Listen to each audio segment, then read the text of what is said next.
እስኪ የኢትዮጵያን አሁን የአሁናዊ ሁኔታ አንተ እንዴት ነው የምትገመገመው? እስኪ 9 ደቂቃ አለ ንገረን፣ የሚሰማ ከሆነ ሚዩት ነህ፣ አንሚዩት አድርገው።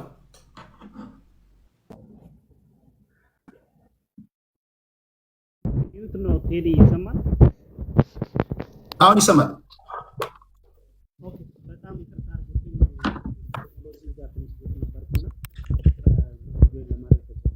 ድምጽ ታፍኗል። አሹ ድምጽ ትንሽ ታፍኗል። ኤርፒስ አሁን ይሰማል?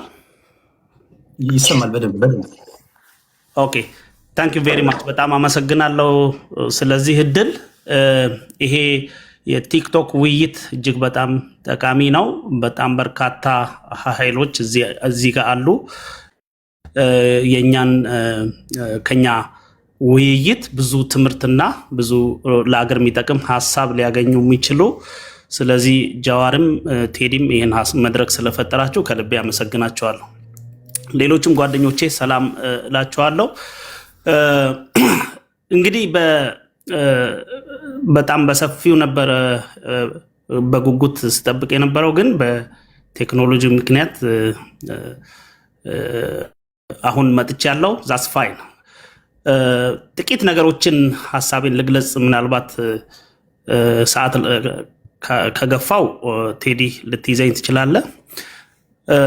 እኔ የኢትዮጵያ አጠቃላይ ሁኔታ አሁን በሚገባ ኢንፈሳይዝ የማድረግ ጉዳይ ላይ ነው። ብዙዎቻችን አሁን ኮንቴምፖራሪ ኢሹዎች እናውቃቸዋለን፣ እንረዳለን። ግን ምን ያህል ኢንፈሳይዝ እንሰጣለን ነው፣ ምን ያህል ዋጋና ትኩረት እንሰጣለን የሚለውን ነገር ላይ በደንብ ግልጽ ብንሆን መልካም ይመስለኛል። ለምሳሌ ኢትዮጵያ ውስጥ እየሆነ ያለውና መንግስት እየገለጸ ያለው ነገር ምንድን ነው? እርስ በርስ የሚጣጣም ነው ወይስ የሚጣረስ ነው? ይሄ በጣም ትልቅ ነጥብ ይመስለኛል። አደግን ተመነደግን በሁሉም መስክ ኢትዮጵያ በልዩ ሁኔታ እየመጠቀች እንደሆነ ይነግሩናል። በተጨባጭ ግን ህዝቡ የሚኖረው ኑሮ በፍጹም ከዛ የተቃረነ ነው። ሁላችንም የምናውቀው ስለሆነ ማለት ነው። በሀገሪቱ ውስጥ ውይይት እየተካሄደ ነው ይባላል። ነገር ግን ውይይት የሚካሄደው የትኛውን ችግር ለመፍታት ነው? ኢትዮጵያ ከጫፍ እስከ ጫፍ አዳዲስ የታጠቁ ኃይሎች እየተፈጠሩ ያሉትም እጅግ እየተስፋፉና እየፈረጠሙ ያሉበት ሁኔታ ነው ያለው። ነገር ግን የብልጽግና መንግስት ራሱ እርስ በራሱ የወረዳና የዞን አመራሮችን ሰብስቦ ውይይት እያረኩ ነው እያለ ነው ያለው። መጀመሪያ እንደ ፕሪሪኩዚት ውይይት ለማካሄድ የመሳሪያ ድምፅ ነው መቋረጥ ያለበት፣ መቆም ነው ያለበት። ይሄ ፍጹም ተቃራኒ የሆነ የምናየው ነገር ነው። ስለዚህ እዚህም እዛም ግጭቶች አሉ ይላሉ። ነገር ግን በድሮን በከባድ መሳሪያ በታንክ ከፍተኛ ውጊያ ያካሂዳሉ። ይሄ ተቃርኖ ነው። ስለዚህ እዚህ ላይ ኢንፌሳይዝ ማድረግ ያስፈልጋል። በተለይ እኔ እዚህ ጋር ማተኮር የምፈልገው መንግስት እንግዲህ የመንግስት ስልጣን የተገደበ ነው፣ የተወሰነ ነው በዲሞክራሲያዊ ሀገር ከሆነ ማለት ነው። እና ህግ አለ፣ ህገ መንግስት አለ። ህገ መንግስቱ ምንድን ነው የሚለው? መንግስት በመደበኛ ስርዓት ህግ ማስከበር ካልቻለ አስቸኳይ ጊዜ አዋጅ ያውጃል። በዛ አስቸኳይ ጊዜ አዋጅ ነገሮችን ኮንትሮል ለማድረግ ጊዜ ይሰጠዋል። ስለዚህ በኢትዮጵያ ህግ የመጀመሪያውን 6 ወር ኦፕሬሽን መስራት ይችላል። አስቸኳይ ጊዜ አዋጅ አውጆ ኦኬ 6 ወር። በዛ 6 ወር ያንን ኮንትሮል አድርጎ ወደ መደበኛ ሁኔታ መቀየር ካልቻለ ምንድን ነው የሚያደርገው? ሌላ ተጨማሪ 4 ወር ማራዘም ይችላል ይላል። ይህ ህግ ነው።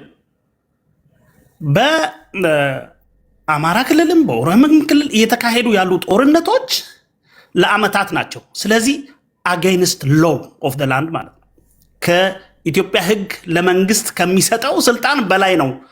መንግስት ኤክሰሲቭ የሆነ ፓወር እየተጠቀመ ነው። አንድ ሁለተኛ፣ አመራር እየሰጡ ዜጎችን የሚገሉ ሰዎች ተጠያቂ መሆን አለባቸው። ተጠያቂዎች ናቸው። ለምን? ባልተሰጠ ህግ ነው ሰውን ጦርነት እያካሄዱ ያሉት። ባልተሰጠ ህግ ነው። በቃ አስቸኳይ ጊዜ አዋጅ አለ ብሎ በዛ ጊዜ ውስጥ ጦርነት ቢያካሂዱ እንኳን ሳምሃው የተወሰነ ተቀባይነት አለው። ነገር ግን ምንም ህግ ሳይኖር ነው ጦርነት እያካሄዱ ያሉት ማለት ነው። አስቸኳይ ጊዜ አዋጁም ኤክስፓየር አድርጎ ዲተሪዮሬት እያደረገ እየሰፋ ነው የመጣው። አሁንም ውይይት የሚባለው ነገር የትኛውን ችግር ነው የሚፈታው? የትግራይን ችግር ይፈታል? የኦሮሚያን ችግር ይፈታል? የአማራ ክልልን ችግር ይፈታል? ስለዚህ ለምንድን ነው የሀገር ሪሶርስ ዝም ብሎ በከንቱ የሚባክ ነው? ውድቅ ነው። ይሄንን በርካታ የፖለቲካ ኃይሎች እንግዲህ በኤሊትና በፖለቲካ ኃይሎች ነው የአንድ ሀገር የፖለቲካ ሁኔታዎች የሚወሰኑት እንጂ መሬት ላይ ባሉ ከቀበሌና ከወረዳ በሚመጡ ሰዎች አይደለም። በምሁራን በከፍተኛ የፖለቲካ ተሳትፎ ባላቸው ሰዎች ነው እንጂ በታችኛው መዋቅር ላይ ካሉ ሰዎች መጥቶ የሀገርን ችግር እፈታለሁ ብሎ 4000 ሰብስቦ ውይይት ማድረግ ይሄ ፍጹም ተቀባይነት የለ። ይሄን ዲናውንስ ማድረግ አለብን፣ ተገቢ እንዳልሆነ ተቀባይነት እንደሌለው። ይሄንን ስናደርግ ምንድነው መንግስት ኢሊጂሜት ይሆናል። ሌጂቲሜት አይደለም፣ የህዝብ ተቀባይነት የለውም ነው። የህዝብ ተቀባይነት የሌለው መንግስት ውሳኔዎችን ማሳለፍ አይችልም። ህዝብን በሚመለከቱ አገርን በሚመለከቱ ትልልቅ ጉዳዮች ላይ ትልልቅ ውሳኔዎችን ማሳለፍ አይችልም በአሰራር ከሆነ።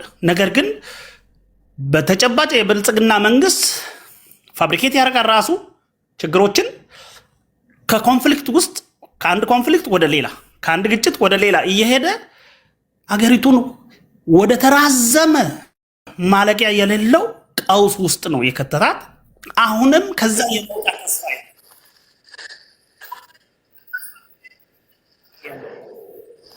ማምረኔና ወደ ጥያቄና መልስ ወደ ጥያቄዎች በሌት። እሺ ወደ መሐመድ ከዛ የመጨረሻ አንድ ዙር እንድትሄዱበት የምክክር ኮሚሽኑንም አጠቃላይ ነባራዊ ሁኔታውን አንስቼ መንደርደሪያ ሀሳብ ሰጣችሁና እናንተ ትሄዱበታላችሁ። ሚዩት ያላደረገ ሰው ሙሄ ይሰማል? ይሰማል ቴዲ። ሰላም ብያለሁ ሁላችሁንም።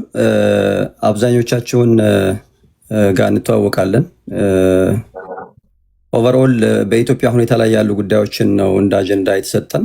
ከዛ ጋር ተያይዞ ላለፉት 8 ዓመታት ያየናቸው በተለይ ቴዲ ፕላትፎርም ላይ በተደጋጋሚ ስንወያይባቸው የነበርንባቸው ችግሮች አሉ። እነዛ ችግሮች እንግዲህ መነሻቸው መልቲፋሴትድ የሆነ ፕሮብለም እንደሆነ እናውቃለን። ከሂስቶሪካል ፊክሽን እና ፋክቶች ጋር ተያይዘውም የመጡ ችግሮች አሉ። በተለይ በሰሜኑ የኢትዮጵያ ክፍል ያለውን ዲሲደንት ስትመለከት መጀመሪያ አካባቢ ላይ ከፖስት 2018 ሪፎርም በኋላ አንድ ላይ የነበሩ ኃይሎች ባላወቅነው ሁኔታ ተለያይተው እርስ በርስ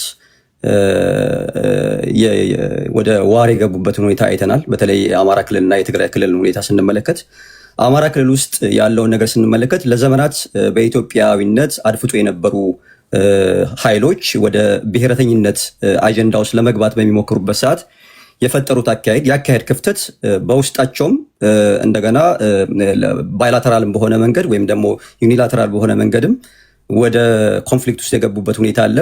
በዛ ምክንያት ተጎጂ የሆነ የማህበረሰብ ክፍል አለ። እኔ በሴንትራል ኢትዮጵያ ወይም ደግሞ በአማራ ብሔራዊ ክልላዊ መንግስት ተወልዶ እንዳደገ እዛ ውስጥ ያለውን ፖለቲካል፣ ኢኮኖሚክ፣ ሶሻል ሁኔታዎችን እንደሚረዳ ሰው የተፈጠሩ ችግሮች አንድ አይነት ብቻ እንዳልሆኑ መረዳት ያለብን ብዬ አምናለሁ። ምክንያቱም እዚህ ጋር ስንመጣ አንድ አይነት ነን ማለት አይደለም። አንድ ሀገር ላይ ነው ያለ ነው፣ ግን የተለያየ ሀሳቦች ያለን ብዬ ስለማስብ ማለት ነው። እነዛ ችግሮች በአራት ሁኔታ ነው የማየው። የመጀመሪያው ይሄ የአርምድ ኮንፍሊክቱ ነው። የአርምድ ኮንፍሊክቱ የለየለት አርምድ ኮንፍሊክት አይደለም ያለው። በተለይ አማራ ክልል ላይ ያለውን ሁኔታ ስትመለከተው አንድ ወጥ የሆነ ኃይል የሌለበት በጣም በየቦታው የተበጣጠሰ ስትረግል ያለበት፣ ያ ስትረግል ሲፈልግ ቨርቲካል ከመንግስት ጋር የሚሆን ሲፈልግ ደግሞ ሆሪዞንታል ከህዝብ ጋር የሚሆንበት ሁኔታ እንዳለ ዊዝን ሶሳይቲ ራሱ የተፈጠሩ ችግሮችን አይተናል። አሁን የሚነሱ ከትምህርት ጋር ከማህበራዊ ተቋማት ጋር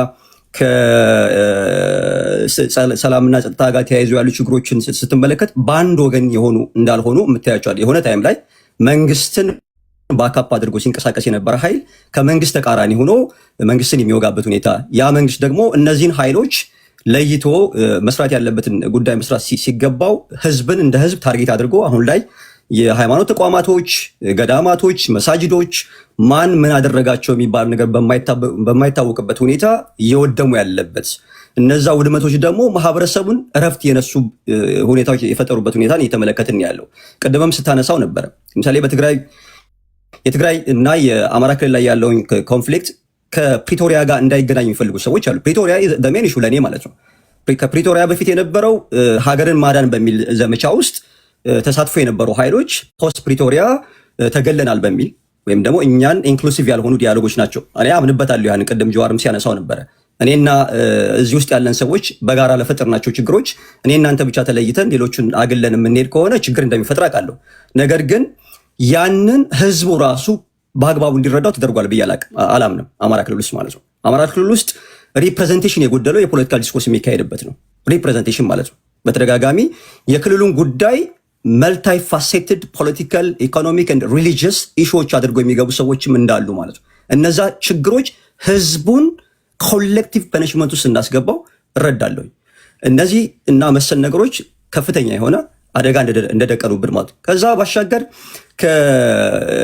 የሰሜኑ ጦርነት ከተገባደደ በኋላ በነበሩት ሁኔታዎች መንግስት ከዛ በፊት ይዟቸው የመጡ የኢኮኖሚክ ፕሮብለሞች፣ ሶሻል የሂስቶሪካል ፕሮብለሞችን መፍታት ባለበት ሰዓት ለመፍታት ዝግጁ ባለመሆኑ፣ ለምሳሌ አሁን የሀገራዊ ምክክር የሚባለው ጉዳይ በተደጋጋሚ ተቃዋሚ ኃይሎችም በውስጥም ያሉ የሲቪክ ማህበራት ወዲያውኑ መካሄድ አለበት ብሎ የሚያምኑበት ሁኔታ እንደነበረ እናውቃለን። እነዛ ነገሮች በመገፋታቸው ምክንያት አሁን ላይ ያለንበት ተግዳሮቶች እንደገባን ይሄ የራሱን ሚና እየተጫወተ እንደሆነ በዋናነት ደግሞ የኢኮኖሚክ ሪፎርሙን ከዚህ በፊትም ተነጋግረናል። የኢኮኖሚክ ሪፎርሙ ማክሮ ኢኮኖሚክ ሪፎርም ተብሎ ይባል እንጂ በማይክሮ ሌቭል ህዝብን አደጋ ውስጥ ያስገባ፣ ህዝብን ለኮሌክቲቭ ሰቆቃ የዳረገ መሆኑን የተመለከትንበት ሁኔታ ነው ያለው ያለፉት 8 ዓመታት ማለት ነው። ስቲል የዛ ችግር አልተፈታም። እነዚህ ችግሮች የማይፈቱ ከሆነና እነዚህን ችግሮች ለመፍታት ሬዲነስ የጎደለው ኃይል ከሆነ ያለው ከውጭም ከውስጥም ያለው ኃይል ህዝቡ እንደ ህዝብ መከራ ውስጥ የወደቀ መሆኑን እንረዳለን። ይሄ የምናየው ነው። ከዛ ባሻገር ኢቭን የሀገሪቱ ሁኔታ ሁላ ስቲል አሁን አንዱ አጨቃጫቂ የሆነ ጉዳይ አለ። የፌዴራል ኃይሎች አሉ። ሀገሪቱ በፌዴራሊዝም መቀጠል አለባት ብለው የሚያስቡ ሰዎች፣ እነዛ ኃይሎች ጋር የሚሰሩ ሰዎች አሉ። በኢንሄረንትሊ የሀገሪቱ ሁኔታ የፌዴራል ሲስተሙ ያመጣብን ችግር ነው አሁን ላይ ለገባንበት የሚሉ ኃይሎች መልሶ ደግሞ ከፌዴራል ኃይሎች ጋር ሆነው ሀገሪቱ ላይ የሚካሄደውን ነገር የሚታገሉበት ሁኔታ አለ የምትመለከተው ማለት ነው። ብሔረተኞች ናቸው። ብሔረተኝነት ችግር አመጣብን ብሎ የሚሉ ሰዎች አሉ። ብሔረተኝነት ውስጥ የገባ ነው ደግሞ አማራጭ ስላጣን ነው ብሎ የሚሉ ሰዎች አሉ። በዋናነት እነዚህ ኃይሎች ሚናቸውን ባለመለየታቸውና ላለፉት 8 ዓመታት አሁን እንዳውም ለውጦች እየመጡ ነው የሚታየኝ። ይሄ ሆሪዞንታሊ ከሌሎች ብሔሮች ጋር ያሉትን ችግሮች እየተቀረፉ የመጡበት ሁኔታ ነው ያለው። ለምሳሌ በትግራይና በአማራ ክልል መካከል ያለው ችግር እኔ ሁልጊዜ የሚያሳስበኝ ጉዳይ ነው። ሜን ፕሮብለም ነው ብዬ ስለማስብ ኮንቴስትድ የሆኑ ኤሪያዎች አሉ። አሉላና ትንግርቱ፣ አሉላ እንደ ትግራዋይነቱ፣ ትንግርቱ አማራ ነኝ ብሎ ነው የሚያምነው። እንደ አማራነቱ በጎናቸው የሚያስቀምጣቸው ጉዳይ እኔን ይጎዳኛል ብዬ አስባለሁ። እዛ ቦታ ላይ ተወልዶ እንዳደገ የዛ ክልል ነዋሪ እንደሆነ፣ ምክንያቱም የክልሉ የስርዓት አወቃቀር ከቴሪቶሪያል ባሻገር ሂስቶሪካል ፊክሽን እና ፋክቶችን ይዞ የመጣ ስለሆነ ማለት ነው። እነዛ ችግሮች አሁን ላይ ላለንበት ተግዳሮት አንዱ ፕሮብለም ነው ብዬ ስለማስብ ማለት ነው። እነዛም ባልፈታንበት ሁኔታ እኔና አሉላ እኔና ትንግርቱ በኢትዮጵያ ነባራዊ ሁኔታ ላይ ልናወራ የምንችልበት ጉዳይ ለእኔና ለሶስታችን በመድረክ ደረጃ ላይ ያስቀምጠን ይችላል። ግን ሶስታችንን ለሚመለከቱ ሰዎችና መሬት ላይ ላሉ ሰዎች ግን ቅዠት የሚመስላቸው ሁኔታ አለ። በምን ሁኔታ ነው የሚስማሙት? ለምሳሌ እኔ ወሎ ተወልዶ እንዳደገ የወሎ አይዴንቲቲ እንዳለው ሰው ወሎ አይዴንቲቲ ነው ብሎ እንደሚያምን ሰው ወሎ አካባቢ ላይ ባለፉት 40 ዓመታት ሲደረጉ የነበሩ ነገሮችን አልቀበልም። ለነዛ ችግሮች ፕሮብለሙ ማን ነው ብዬ ሳስብ አሁን ላይ ተገፍተናል ብሎ የሚሉ ኃይሎችም ዋናዎቹ ናቸው ብዬ ስለማስብ ማለት ነው። እነዚህን ነገሮች መፍታት ማንችል ከሆነ የሀገሪቱ ችግር ይቀረፋል ብዬ አላስብም። ያንን ደግሞ በዋናነት ከፍተኛ አደጋ እየጋረጠበት ያለው የስርዓቱን እየመራው ያለው የብልጽግና መንግስት ነው። የብልጽግና መንግስት ውል የለየለት ስራ እየሰራ ነው ብዬ አላምንም። ውል የለየለት ስራ ማይሰራ መንግስት ባለበት ውስጥ ሆሪዞንታል ያሉ ፕሮብለሞች ይፈታሉ ብዬ ስለማላስብ ሀገሪቱ ሁሉን አካታች የሆነ ሰላማዊነቱን የጠበቀ ምክክሮች፣ ንግግሮች ያስፈልጋቸዋል ብዬ አምናለሁ። አሁን የሚደረጉ ነገሮች አሉ፣ ቅድም እንዳነሳው እነዛ ነገሮች ግን ሪፕሬዘንቴሽን ጉለት አለባቸው ብሎ ከሚያምኑት ነኝ። ሂደቱ ጥሩ ነው፣ ሂደቱን እኔ አላጣጥልም። ምክንያቱም እኔ በማይል ርቀት ላይ ያለው ሰው ነኝ። መሬት ላይ ያለውን ነገር የሚወያዩ ሰዎች ናቸው በደንብ አንቲሲፔት የሚያደርጉት። የሚወጡ መረጃዎችን ስንመለከት ግን ለዘመናት ስንጨቃጨቅባቸው የነበሩ ጉዳዮች እንደ ሀሳብ ተነስተዋል።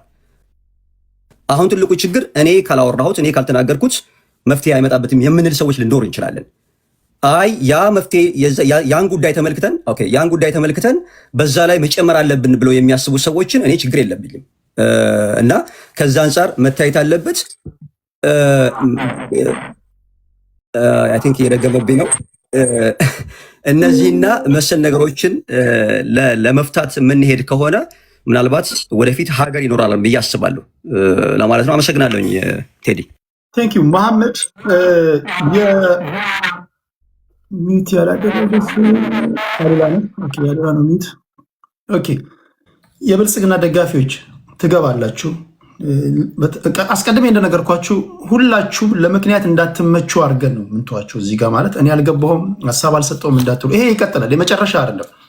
እንደ መንደርደሪያ እንዲሆን እኔ ጥያቄ ላንሳና ከዛ ጀዋር መሐመድ ጠቅላላ አድርጎ ይሄድበትና እናንተ ትሄዱበታላችሁ። ከዛ ምንድነው ማደርገው ለገዢው ፓርቲ ለብልጽግና ደጋፊዎች እድል ሰጣችኋለሁ፣ ማቃችኋላችሁ፣ ትገባላችሁ። ሪኩዌስት ልካችሁ ጠብቁ፣ አትደውሉልኝ። እኔ ጋር ስትደውሉ በሌላኛው ስልኬ ካልሆነ ወይም ደግሞ በምታውቁ ስልክ ስትደውሉ ይቆራረጥብኛል እና ሪኩዌስት ልካችሁ ብቻ ጠብቁ። ሌሎቻችሁ ታፕታፕ አድርጉ። ከቲፒኤልኤፍ ልጀምር። አሉላ ጀዋር ትሄድበታለህ። ከዛ አሉላ አንድ ላይ የትግራይ ነባራዊ ሁኔታ ጠቅላላ አድርገህ ትሄዳለህ። በዋነኛነት ለቲፒኤልኤፍ፣ ለኦነግ፣ ለፋኖ እንዲሁም ደግሞ ለጽምዶ ለሚባለው ጠቅላላ አድርጌ ጥያቄ ላቅርብና ጀዋር ሰፋ አድርገህ ትሄድበታለህ። ከዛ ወደ እነሱ ወርዳለሁ። ቲፒኤልኤፍ ምንድን ነው የሚፈልገው? አንዳንድ ከቲፒኤልኤፍ በተቃራኒ ያሉ ኃይሎች ቲፒኤልኤፍ የሚፈልገው በአጭሩ ወደዚህ ወደዛ ማለት አያስፈልግም፣ 4 ኪሎ መግባት ይፈልጋል ይላሉ። ይህንን ደብረጽዮን ገብረ ሚካኤል ተናግሮታል። ጌታቸው ረዳ በትግራይ ፖለቲካ ታሪክ የተሻለ የሚባል መንገድ አሳይቶ እያለ የጌታቸውን ስራ አንዱ አደረጉ። በተለይ የተቃዋሚ ፓርቲዎች ገብተው ስልጣን እንዲይዙ ሀሳብ ነፃነት እንዲሸራሸር ሙከራ አድርጎ ነበር የሚሉ ወገኖች አሉ። የትግራይን ህዝብ እንደ ሆስቴጅ ይዞ አሁንም የህልውና አደጋ አለብህ በሚል ወደ 4 ኪሎ ለማምጣት የሚያደርጉትን ጥርጊያ እያመቻቹ ነው እንጂ የትግራይ ህዝብ ቲፒኤልኤፍ እንደሚለው በዛ ነባሪያ ሁኔታ ውስጥ አይደለም። ችግር ውስጥም ከሆነ ቲፒኤልኤፎች ራሳቸው የፈጠሩት ናቸው የሚሉ ወገኖች አሉ። ከኤርትራ ጋር ለምሳሌ የተጣመረበት ጉዳይ የኤርትራ መንግስት ከኢትዮጵያ መንግስት ጋር የተጣላበት ዋነኛ ምክንያት የፕሪቶሪያ ስምምነት ነው። ፕሪቶሪያ ላይ እኛ ሳንወከል ለምን ተፈራረማችሁ የሚል ቅሬታ እንዳላቸው ይታወቃል። የሻዕቢያ ደጋፊዎች የፕሪቶሪያ ስምምነት የሰሜኑን ጦርነት ነው ያስቆመው። የሰሜኑን ጦርነት በመቆሙ የተቆጣው የሻዕቢያ መንግስት ነው። ቲፒኤልኤፍ ሲሆን ይህንን ማስቀጠል ሲገባው ይሄ በመሆኑ ከተቆጣው ኃይል ጋር ጥምረት ፈጥሯል። በሰሜኑም ጦርነት እንደነበረው እንደምታስታውሱት ወደ 4 ኪሎ እየመጣን ነው፣ ሌሎቻችሁ ነፍሳችሁን አድኑ፣ ወዴትም ማምለጫ የላችሁም የሚሉ ንግሮችን ከደብረ ጽዮን የሰማንበት ሁኔታ አለ።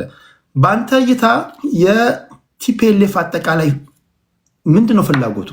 ሁለተኛ ለጽምዶ ደጋፊዎች ካላችሁ እንድትነኩልኝ የምፈልገው ለጀዋር ነው። ይህንንም የጽምዶ ጉዳይ በፌዴራል መንግስቱም በተቃዋሚዎቹም ሶሻል ሚዲያ ላይ በስፋት የሚነገር ጉዳይ ነው። ጽምዶንስ እንዴት ነው የምታዩት?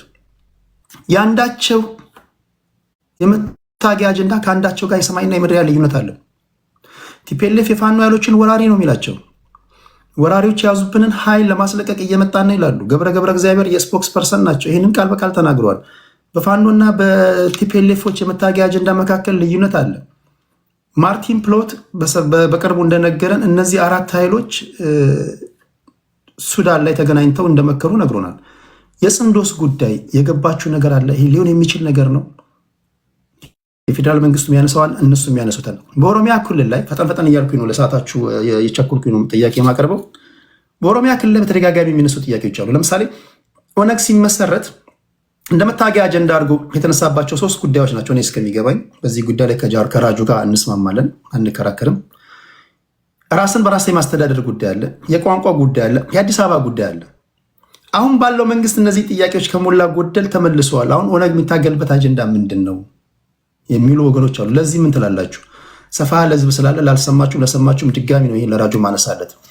በቋንቋ ጉዳይ ላይ ቀደም ሲል እንኳን በወጣው እንትን ላይ ሰምታችሁ ከሆነ በኦሮምኛ ቋንቋ የመንጃ ፈቃድ እንዲሰጥ የስራ ቋንቋ እንዲሆን 5 የፌዴራል ቋንቋዎች እንዲሆኑ ተመርጦ ወደ ተግበራ ለመግባት በሂደት ላይ ነው ያለውና ምን ኦሮሚያ ክልል ላይ ምን የሚያስነሳ ጥያቄ አለ?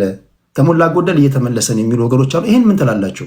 በፋኖ ጉዳይ ላይ የክላሪቲ ጉዳይ አለ። ብዙ አይነት ሀሳቦች ናቸው የሚንሸራሸሩት እና የትኛውን ይዘህ የትኛውን መጣል እንዳለብህ አታውቅም። ሁለተኛ የመታገያ ቋንቋ አማርኛ በመሆኑ ሁሉም ኢንፊልትሬት አድርጎ ለመግባት ኢዚ ነው አማራ ፖለቲካ ውስጥና ትንግርቱ የአማራን ትግል እንዴት ነው የምታየው? ይህን ካልኩኝ በኋላ ጀዋር ጠቅላላ አድርገህ እነዚህ ያነሳኋቸውን ትሄድባታለህ። እናንተ ስማችሁን የጠራው ጥያቄ የወረወርኩላችሁ እናንተ የሚመቻችሁ ምላሽ ትሰጣላችሁ። አብይ አህመድ ወደ ስልጣን ከመጣ በኋላ ቀጥታ ወደ ጦርነት ነው የገባው። አብይ ላይዋጋ ወይም ደግሞ ብልጽግና ላይዋጋ የሚችልበት መንገድ ነበር። አንዳንዶች ጠቅላይ ሚኒስትር ወደ ስልጣን ሲመጡ ይሄ ጦርነት ሊመጣ እንደሚችል አስቀድመው የገመቱ አሉ። በሌላ አባባል በግልጽ ለመናገር ያህል አብይ ጀዋር እዚህ ላይ ላሉት ጥያቄ ታቀርቡና እነሱ ይመልሳሉ። መጨረሻ ላይ ልትፈታው የማትችልበት ደረጃው ሲገባ እና የኢትዮጵያ ችግር አሁን የትግራይም ከዚህ ጋር የተያያዘው ህወሓት ከ91 ጀምሮ ስልጣን ላይ የነበረ ኃይል ነው። በትግል ስልጣን እንዲለቅ ተደረገ። ለፈርስት ስቴፕ ቡዳቢን ሪኢንቴግሬሽን ከነበረው የበላይነት ግን ዝቅ ብሎ የሚሄድበትን ሁኔታ መፍጠር ያስፈልግ ነበረ። ይሄ ምን ያስፈልጋል? ድርድር ያስፈልግ ነበረ። አንድ ስልጣን በበላይነት የያዘ ኃይል ኢንሴኪዩሪቲ ይሰማዋል። ኢንሴኪዩሪቲ ማለት እንደ ግለሰብም በስልጣን ላይ በነበሩበት ወቅት ለተደረገ ስህተቶች፣ ለተደረጉ ጥፋቶች በቀል ሊመጣብኝ ይችላል ወይ የሚል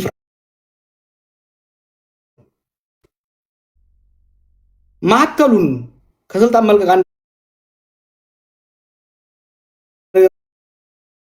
ሹራንስ ለመስጠት ከዛ ይልቅ ነገሮችን የሚያባብስ ከኤርትራ ጋር የነበረው ጉዳይ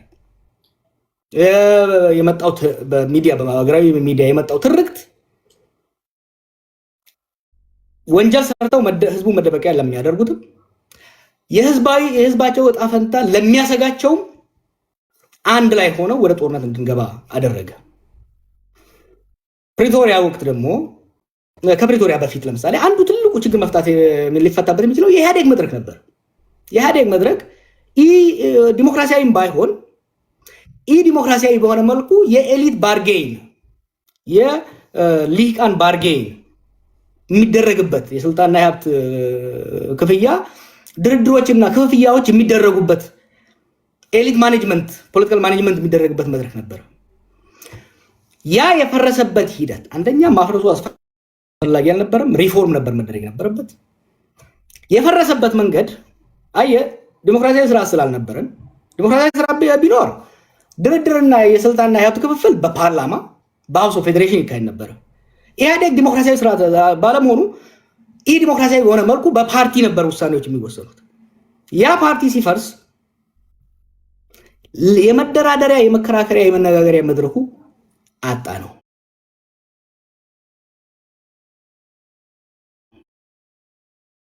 አይነት ቦታ ይኑራት የሚለው ጥያቄ ነው ወደ ግጭት ይፈጠራል።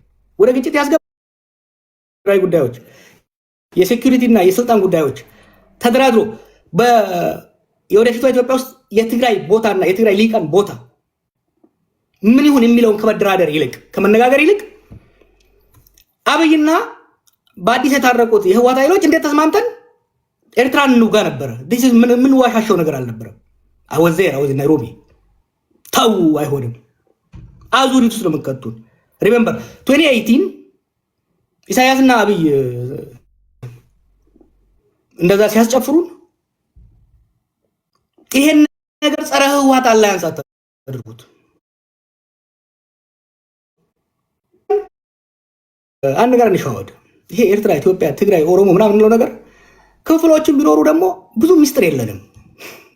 we are one community። በተለይ ደግሞ በሶሳይቲ ደረጃ ካየኸው we are one community ብዙ ሚስጥር አይኖርም። በአስመራና በአዲስ አበባ መካከል፣ በመቀሌና በአስመራ መካከል እኔ ሄጄ ላሉላ ሹክ ብለው አሉላ መጥቶ ለቶላ ለገብረየስ የማይልበት ብዙ ምድር የለም። አይ ኖ ዚስ ፍሮም ኤክስፒሪየንስ። ናይሮቢ ላይ የተደረገው ውይይት አስመራ ወዲያው ነው የደረሰው። ሴም ቲንግ። ከዛ በፊትም አዲስ አበባ ላይ ጅማ ላይ ኢሳያስ እና አብይ ሲያደርጉ የነበረው መቀሌ ሲደርስ ነበር። ምን ፈጠረ? ይሄ ጥርጣሬዎችን እያባባሰ ሄደ እና ከዛ ወዲህ ደግሞ የትግራይ የውስጥ ምስቅልቅልነቱ በተወሰነ ደረጃ የአብይ ኮንትሪቢሽን የነበረበት ህወሓት ያው በጣም ጠለቅ ማለት አልፈልግም እንጂ ህወሓት ከመለስ ሞት በኋላ ህወሓትም ኢህአዴግም ክራይሲስ ውስጥ ገቡ። የዛ ውጤት ነው አንዱ። ምክንያቱም ለረጅም ጊዜ በመለስ ጭንቅላት ላይ የተመሰረተ አካሄድ ስለነበረ እሱ ሲሞት ስበቱ ሴንተሩን እየለቀቀ ነው የመጣው። እሱን የሚተካ አመራር አለማግኘታቸውም አስፈላጊ መሆኑን we have to sympathize። ዝም ብለን ህወሓት ዛሬ ያለው ህወሓትና የዛሬ 10 ምናምን ዓመት የነበረው ህወሓት አንድ አይደለም። የፖለቲካ የስትራቴጂክ ሊደርሺፕ ችግርም ተፈጥሯል። ከዚሁ ጋር ተያይዞ የጽምዶ ጉዳይ ዛሬ ጽምዶ ይውደም ጽምዶ ይንገስ ብትል ብዙ ለውጥ አያመጣም። እንዴት ነው ወደ ጽምዶ የገባ ነው? ለኔ ጽምዶ 2018 ነው የተጀመረው። ኢትዮጵያና ኤርትራ ወይም ደግሞ ሻቢያና ወያኔ 1991 ደርግ ጥለው ስልጣን ያዙ። ከዛ በኋላ ሀገራዊ ተቋማዊ ኢንስቲትዩሽናል የሆነ የሁለት ሀገሮች ግንኙነት ሳይሆን የሁለት ፓርቲዎች ግንኙነት ነው ያደረጉት። ቢግ ሚስቴክ ነበር። ያ ስላልቆየ ወደ ጦርነት አስገባን። ሁለቱ ፓርቲዎች መቃቃር ጀመሩ። የሁለት ሀገሮች ጦርነት ገባን። ለ20 ዓመት ኢትዮጵያ በነበራት አቅም ኤርትራን ፍሪዝ አድርጋ በማዕቀብ ውስጥ ማቆየት ቻለች። 2018 ለኢትዮጵያም ለኤርትራም እድል ነበረ። ነገር ግን ያን እድል ዘላቂ ሰላምና በትብብር ላይ የተመሰረተ የኢኮኖሚ እድገት ከማምጣት ይልቅ ህወሓትን መደቆስ ላይ ያደረግ ነው። ፕሪቶሪያ ላይስ ህወሓትን ይዘን ህወሓትና ብልጽግና ሆኖ ሻቢያን የመደቆስ ጫውታ ውስጥ የተገባው ጽምዶ ዛሬ ላይ ያለውን ትናንትና ደረጃ የሚናገረውን አብይ የሚናገረውን ነገር ከተናገርን ካየነው ሌተስት ናቸው። መሰረቱ ግን ባክፋየር አደረገ። አብይ የተከተለው ስትራቴጂ ባክፋየር አደረገና ገሚሱ ወይም ደግሞ በአብዛኛው የሚሆነው የትግራይ ሊግ ከህወሓት ጋር ሆኖ ወደ ኤርትራ የሄደበት ሁኔታ ነው የምታየው። ለኔ ጽምዶ ኢስ አ ዲፌንሲቭ ፓክት። የኤርትራ ኃይልም ከአዲስ አበባ ሊመጣበት የሚችለውን አቅሙ ኢኮኖሚውም ትልቅ ከሆነ ጎረቤት ሊመጣበት የሚችለውን እራሱን ለመከላከል ያደረገው ታክቲካል ነው። ጽምዶ ማለት ታክቲካል አላያንስ፣ ታክቲካል ዲፌንሲቭ አላያንስ። ይሄ አላያንስ ምንድን ነው ይዞ ሊመጣ የሚችለው? ወይ እነ ደብረጽዮን እንደሚሉት ጥያቄዎች መጥተዋል። ዋት አር ዚስ ኒው ኢመርጂንግ ጥያቄዎች? የኢንተርናል ነው። አሁን ከኦሮሞ ውስጥ የወጣ ኃይል ነው። አትሊስት በአብይ አካባቢ የተሰበሰበው ኃይል ህዝብ እየጨቆነ ያለው ይሄ በኦሮሞ ውስጥም የሀብት ክፍል የኢኮኖሚ ጋፕ ፈጥሯል። በማፊያ የተደራጀው ኃይል በፍጥነት ንብረት ኃይለ ማርያም ይሆናል የሚል እንደዛ እናስቀጥላለን የሚለው ተስፋ በ2017 መጨረሻ አካባቢ ላይ የህወሓት የ45ቱ ቀን ስብሰባ በኋላ ይሄ ግምገማ አልነበረም። እንዲሆንም አልተፈለገም። ከኦሮሞም ከአማራም ከደቡብም አሁን የሆነው ነገር ይሆናል ብለህ ታስባለህ?